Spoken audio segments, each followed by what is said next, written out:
People buy residential landscape services because they want to have experiences outside with their family and friends in a beautiful environment. But how do you sell experiences to people before they even have them? In today's episode, landscape architecture owner Joe Haneur shares how he uses photos to sell experiences, plus the technology that he uses in the sales process he's developed over the last 25 years, including how he does site surveys quickly and efficiently using a cool program. Joe shares personal business stories like how he did door-to-door sales to sell snow removal services just to survive, to now running a design build firm with a wait list. Listen to Joe for the ups and downs of growing a big team and then having to let nearly half of his staff go during the '08 recession, to what's it like now running a smaller organization. Check out this episode for tons of actionable sales tips, including how to get away with charging for consultations even when you're a nice Midwesterner in a town where no one else charges for consultations, and why charging for consultations ultimately serves your customer better. We weren't getting the leads that I knew we could. We weren't getting the right leads. What started happening is that our leads are more qualified. Our sales have probably gone up by about 10 to 15% a year. We're going to increase our sales volume by $1 million in a year. Hey everyone, Jostes here, and welcome to the Landscaper's Guide. I'm super excited to have Joe Haneur on the show because he's not only a tremendous landscape designer, he's also an excellent public speaker and a dynamic podcast guest. In today's episode, we talk about one of my absolute favorite topics and specialties, sales process. A small adjustment and improvement in your sales process can not only massively increase your revenue and profit, but it can also significantly improve your quality of life by saving you hours and hours every week from meeting with unqualified leads, or it can save hours and hours a week for the people who are doing sales at your company if it's not you. If you'd like to work directly with me on your sales process, I invite you to join me at one of my 2 upcoming sales process workshops. On May 19th, I'll be presenting the CIMA Compass Network Sales Jam, available exclusively to active CIMA members. And on May 26th, I'll present the Landscaper's Guide to Advanced Lead Qualification. You can't miss these events, so check out the show notes for a link to landscapersguide.com/events where you can get more information. And now let's hear what Joe has to say about his experience running landscape architecture over the last 25 years. All right, everyone, welcome to the Landscaper's Guide. Today, I'm really excited to interview Joe Haneur. He's the owner of Landscape Architecture in Madison, Wisconsin. And Joe and I'm trying to remember where we connected originally, but we then finally met. We were both speakers at iLandscape in February of 2022, and you presented on technology. I really enjoyed it, and thanks so much for coming on the show. Tell us a little bit about your company and what kind of work you do. Yeah, so I have a company. It's called Landscape Architecture. We're in Madison, Wisconsin. This is our 25th year of business, so we've been very blessed to be around for quite a long time and through the ups and downs. Typically, I have about 10 to 12 employees through the season, and we focus mainly on design build. I like to say we're kind of a boutique design build company. We will do anything outdoors that really leads to creating a great outdoor space for our customers, whether it's pergola lighting, fire features, really just about anything. We can build it and do it, and can do most of it in-house. We also get involved in a little bit of snow removal services. That's about 10% of our business, but we don't get involved in other maintenance. Well, that's really interesting. You know, it's fun talking with landscapers and working with landscapers. No 2 companies have the same service markup. I don't know anyone else who does 10% snow but no other maintenance, as an example. Yeah, right. So it is always interesting. And before we started recording, I wanted to hear some of the personal story of how you got into snow back in the day. Like what happened? Well, my wife was pregnant, and we had a friend that she grew up with that had moved to California and got married, and her husband had never seen fall color, so they came to Wisconsin in October. We went up to Door County and really had a nice week. And I got back to work and was told that we had 1 week left to work. It was the company was going out of business on that Friday, so we had one last week. So I found out that car dealerships will sell a truck and sell a snowplow to just about anybody. So I bought one, and I went door to door and sold a bunch of snow removal and supported our family that winter. And that was the launch of Landscape Architecture. You started out doing door-to-door sales, selling snow removal to survive, to feed your family, Yep. suddenly, out of a job, and now you run landscape architecture, and you're doing outdoor living and design build projects. So through some of our personal conversations, I've heard, what's it been like through the 25 years? And tell us a little bit about, some of the challenges that you've had, and now where are you at now kind of in your career? I really enjoy the perspective you have on what you're doing, and you're enjoying what you're doing, and it's partly through some of these challenges. So tell us some of the stories. Yeah. So first of all, I became a landscape architect primarily because, believe it or not, I was accepted at West Point. I was going to West Point and going to be in the Army, and I ended up tearing up my knee in my last year of high school and couldn't go, and I didn't know what I was going to do. And my dad basically said, "Hey, you love being outside, you love art. Why not try landscape architecture?" And so I applied to the University of Wisconsin, was accepted, and have a degree in landscape architecture. I also have a degree in horticulture because I just believe the plants are really important for what we do as well. But so that, and I only tell that because I really view myself as an artist. I love art. I love design. And that's what I enjoy doing. So when I started the business, I actually started as a designer, and I would really design for other companies, and I designed for a lot of other companies, and I found a couple of things. One, I couldn't figure out why I wasn't getting a lot of second chances with customers. In other words, we do a project with them, and then I wouldn't work with them again. And I found that a lot of my landscape companies were kind of cutting me out.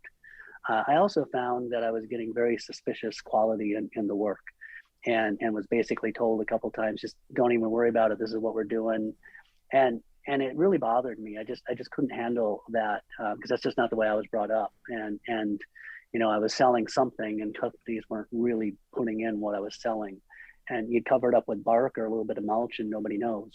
And that's just not me. I thought, you know what, I want to run a business the way I want to run a business. I want to have good relationships with vendors. I want to be able to call a vendor, and if I need something, they're able to deliver it for me or get it to me because we have a great relationship. And I think part of that is just being a good customer as well as being a good, a good person, and just working the way we should work. So that was all part of my idea of how I wanted to grow my business and develop it. One of the things that I took away from your presentation at iLandscape that I'm noticing as I've kind of reviewed your website is that you do a lot of your own photography. Yes. And even though you don't maintain your landscapes, you're able to go and get a photo 2, 3, 5 years later of a mature landscape. So a lot of your photos are of there's color in here. I'm looking at some of these patios with some of the annuals in there. And tell us a little bit about how did you learn to do photography? I've done a lot of reading, a lot of just playing with a camera. I love photography. I wish I knew more about it, but I always carry a camera. I believe that's one of the things you should always have. So I've got a good digital DSLR camera with, and I like to shoot with a wide angle lens. I do have a couple other lenses for, when I'm seeing something and I want to shoot it a little differently, but 90% of 95% of my pictures are with a wide angle lens. And, I kind of have this feeling that I designed it, I built it, I I can give a unique perspective to the photograph versus hiring a photographer to do it. So I wanted to learn enough about photography that I could take good pictures. And the other thing, with social media today and with blogging and other things we do as a marketing, I want them to be my projects. I don't want stock photos on a blog, for example. I believe very strongly that it needs to be my photograph. Not my, I mean, I don't necessarily need to be the photographer, but it needs to be my project. So that's just a very strong belief of mine. So I take a lot of pictures, and since I always have my camera with me, if I'm driving by a site and it looks great, I just stop. I think so often we're selling experiences to people. So if I'm using pictures in a photograph, pictures to sell, for example, I want them to see themselves in that landscape. I want them to be able to see themselves drinking a cup of coffee or reading the paper or reading a book. So I'll zoom in and I'll shoot what I call vignettes. So I might get a vignette of a rocking chair on a front porch with some flowers around it. I might get a vignette of a fire table and where people might be sitting. So I think it's important to get the full picture, but also get these little vignettes of where they could see themselves.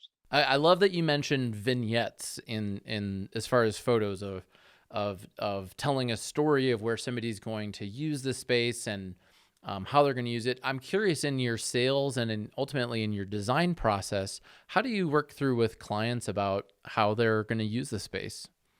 Yeah. So first of all, I very rarely just when I'm talking to clients, I very rarely just say, "This is the patio. This is the outline of it. This is where," that doesn't really tell a story at all. But if I'm selling someone an experience, I would more, come across like, "This is your patio. I've got some flowers that you're going to see, or look out through your windows and see these flowers. You'll see your patio, but then we have these couple areas to sit." And I almost always in my plans will draw furniture and things in it. Not Some of it's for scale, but some of it so it can help a customer see it. But as far as really putting people in the space, if I'm in someone's yard or if I'm doing a Zoom call with them, I'm constantly pulling up photographs. And I have all my photographs indexed. So I have indexes for steps. I have indexes for fire tables. I have indexes for boulder walls. I have indexes for all the different things I sell. And I just put all my favorite photographs in those kind of indexes. Talk to me about, some of over the 25 years you've grown, you've expanded, and then you've had to contract at times and maybe downsize. And now, so tell us some of that and where are you at now in the growth journey? Yeah. So I already mentioned, I started knocking on doors to sell snow, and then that expanded into buying some equipment and hiring some people. So that really skyrocketed fast. We grew pretty quickly, and got to the point where I had over 20 employees, 25 employees, and I was absolutely running ragged. Jack, I've listened to a lot of your podcasts, and I don't remember who it was, but someone said to get your systems in place first and then grow. Me, I didn't do that. I decided to take this dive into construction, and we grew very quickly without any systems in place. And then 07, 08 happened, the big recession in 07, 08. And I had a fair amount of people at the time. I had office staff, and things were going well, but I was running ragged. And with that contraction of the recession, I had to let people go. And mainly my office staff, we shrunk our company in half in terms of people. So I kind of made a decision at that point in time to explore technology as much as I can, and use applications, software, hardware, whatever I can, in order to be as efficient as I can and grow what I can do. Actually grow what my abilities are. And that's worked out phenomenally. That's worked out great. And the other thing that I should note, and this is just an argument to have your systems in place before you grow, is that when I did this, when we contracted, we billed a lot less. Our gross came way down, but our net did not. Our net actually went up. And when I saw my net go up, and I saw that I wasn't running myself quite as ragged. I thought, this isn't bad. I'm comfortable with where I am. I'm making enough income for me, and it allows me to do what I love and return really to the designing and seeing people's dreams come true. And so I made the decision then that I'm okay with my size. I don't have to keep growing like crazy. And I know to some pure business people that might sound like heresy and awful.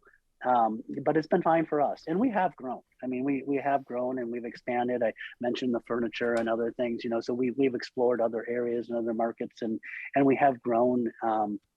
But we've really focused on our business. So now we're back. We're bigger than we used to be with half the employees, and our income is doing really well. So I'm really happy with where we are. It's a good size right now. That's really hard to let people go for that reason, and I know I feel the same way about my people, right? And they're not just a number to me, right? And right. I haven't had that experience, but I fear that experience, and I don't want that experience, right? So it's not fun. It really was not fun, and but I found, the technology has just really helped me a lot. It happened to coincide with a time I used to use a different software to design with and produce my drawings with, and it was making a change in how they were doing business, which was going to increase my cost substantially. So I looked at other options, and I had to buy a new CAD system at that point, because I wouldn't be able to afford the way this other company was changing how they were doing things. So I looked at different systems, and keep in mind, this is probably 2010, maybe 2009 ish, so it's a point in time where we were still printing drawings.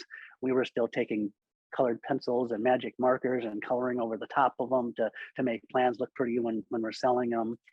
3D things were just kind of coming out, and SketchUp was around, but people weren't really using it an incredible amount yet. So when I was looking at it, there were a couple of things I wanted my software to be able to do. One is I wanted to be able to produce a colored plan quickly, and I also wanted to be able to work in 3D with the software. And I wanted software that I could work in 2D and 3D concurrently at the exact same time. So those were important things to me, and I settled on a software called Vectorworks, which I think has been great. So I made that change, and the next thing I incorporated was getting a GPS surveyor, and this is a few years later now.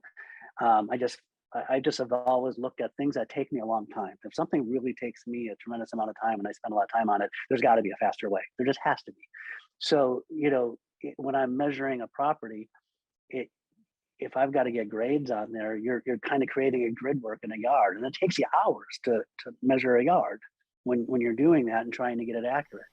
And then it takes you just as long or longer to import that into a CAD system or a paper drawing.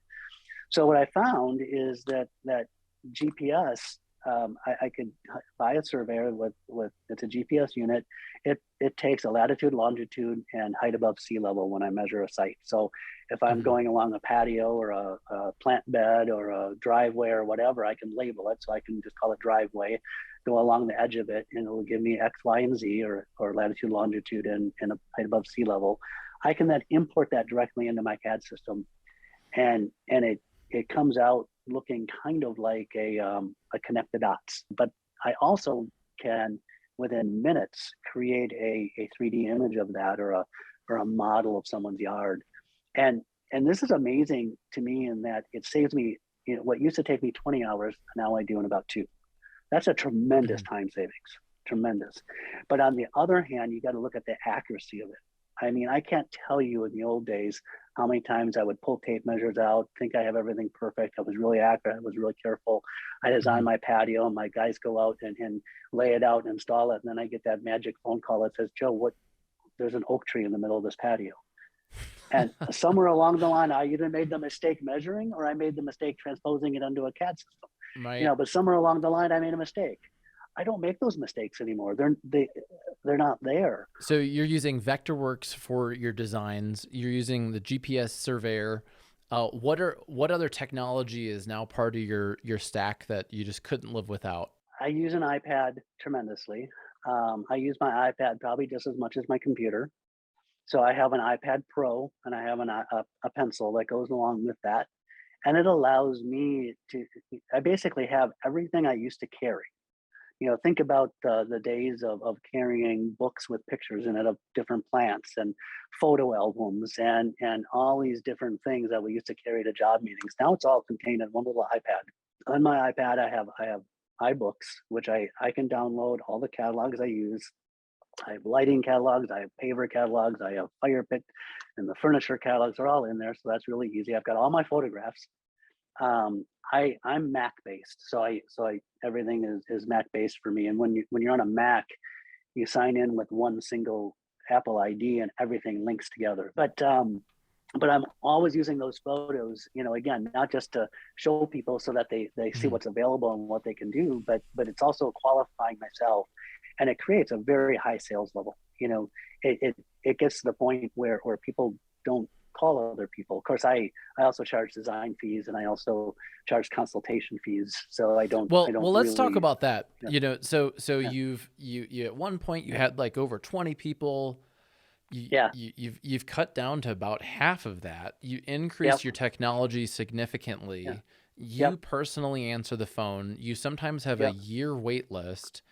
And I recommend all my clients to charge for the consultation.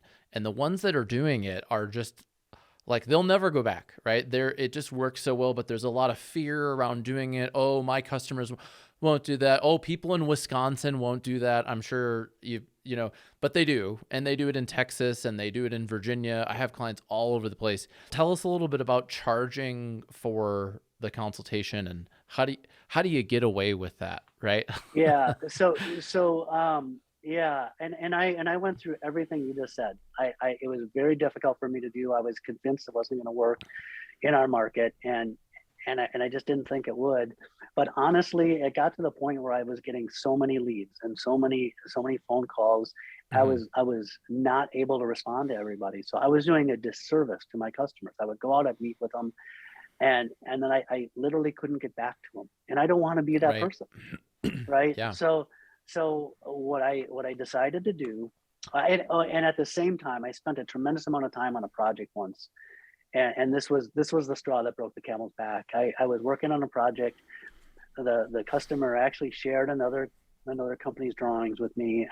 Just showed me pictures on his phone. He didn't actually give them to me, but so I knew they were talking to other people. And I just casually mentioned I charge a design fee and without ever having them to sign a design contract or anything. And they said, well, that's okay, that's fine. Go ahead. We'll that's fine. So I spent all kinds of time with them. They liked the drawings. They liked what I produced. I did them all in 3 dimensions, showed them different options. And I get to the point where I think I'm going to a meeting to sign a contract. I'm all excited. It's a big contract. It's a beautiful project. And I give them the numbers, and I forget exactly what it was. I want to say it was $180,000 or $200,000 project, whatever. And they looked at me and they're like, you need to explain why you're so much more than your competitor. I got another bid at, 100,000. It was about half. It wasn't half, but it was, let's just say it was half. And the part of this project was an elevated patio. You had a bunch of fill and all this different stuff. And I kind of looked at him and I said, well, maybe you need to explain to me why they're half. Why am I wrong? And I just went off. Yes. I honestly went off. I was so angry and so upset. And it was actually a Zoom call. It wasn't a live call, it was a Zoom call. And my wife was in the next room, and I got off that call and she came over to me and it's like, you lost that job. And I said, yes, I did. but the point was that was the straw that broke the camel's back. And at that point I said, okay, I am charging design fees. I am charging consultation fees. Some people want to meet in person instead of doing a Zoom meeting. If they want to meet in person at that first meeting, that's where I charge a consultation fee. So to have that in-person meeting, I charge them $125. And I don't really adjust it too much if they're a little further away or not. If I'm working 2 or 3 hours away, I might make it more just to cover some more of the travel. So now we just took 2 different paths to get to the same point, either a Zoom meeting or a live meeting. At that point, I write a design letter, and the design letter will just sort of outline exactly what we talked about, what the scope of work is. I will usually include some sort of budget. You know, I've been doing this long enough to know that patios of certain sizes are going to cost a certain amount. You know, we can guesstimate about what plantings are going to be, and we can get pretty close to where a project's going to end up. I do have a form, that design letter form, on my iPad. So if I am in a live meeting and I'm 30 minutes away, I can write those things right down on my iPad. They can sign it right there and then. At that point, I'm not charging a consultation fee as much because it's incorporated into my design fees. If they choose not to go ahead or aren't making a decision at that point in time, then yeah, I'll ask them for the consultation fee. And most people have the check ready for me. You know, I get there and they just have it ready for me and are ready to go. But if they're working through on the design process and signing the contract, then I've incorporated that in. But the important thing is I have them sign that on my iPad right away, because I don't want to drive 30 minutes again to measure. So I keep my GPS with me. I keep my camera with me. If they tell me to go ahead and proceed, I measure the project right there and then, and I take all the photographs, and I'm all set and done. How does this actually serve the customer, right? So a lot of times people hear, oh, you should charge for consultations, and their feeling is, and we talked quite a bit in this podcast about being a good customer and paying your bills on time and taking care of people and serving customers. Like, I love taking care of people. How does this actually serve the customer? What's in it for them to pay for a consultation? Yeah, well, first of all, I make the consultation worth it. So let's say, for example, someone has a grading issue. I can pull out that altimeter and I can create a 0 mark. I can pace off through their swale and say, look, you know, you just don't have enough pitch for the water to run. This is where your problem is. I think that's a very valuable thing to know. I also will give them just my design impressions and talk about what I'm seeing and how, you know, you're standing here in your kitchen window and you're staring right out at your neighbor's kitchen window. Do you really want to see Mrs. Jones or Mr. Smith in their pajamas every morning or every night, or would you rather have an evergreen or some sort of fence or something in between, or some sort of element to block that? So I think they're getting real information from me on that. So I think it makes the consultation fee worth it. But on the other side, I've already given them the choice to meet with Zoom for free. So I can explain to them how I work and kind of go through a lot of things with them without charging them. So, well, Joe, hey, this has been so great, you know, talking with you and learning about your journey from doing door-to-door to sell snow removal to growing your company to growing it now. And, you know, I think one of the things that you're really enjoying the work you're doing, and you enjoy doing design, and you're enjoying the technology you're using. So I think it's inspiring, because so often we hear on business podcasts and things about how you have to keep growing and become the biggest thing ever. And you don't necessarily.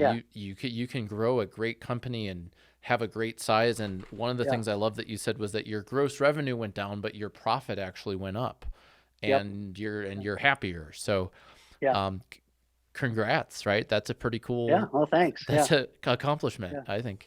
All right. Thank you so much for listening to today's episode of The Landscaper's Guide. I love hearing people like Joe share things like being a great customer, right? We want to take care of our clients. We want to take care of our employees. And hey, let's be a good customer to our vendors. Those are key relationships. There's so much wisdom in today's episode. I love meeting with the green industry. And hey, I met Joe at an event at the Breakfast of Champions at the NALP event. I'll be hosting one of those this year in September. We have lots of other really great events coming up. So check out landscapersguide.com/events to see a list of our upcoming virtual and in-person events. I'm Jack Jostes, and I look forward to talking to you next week.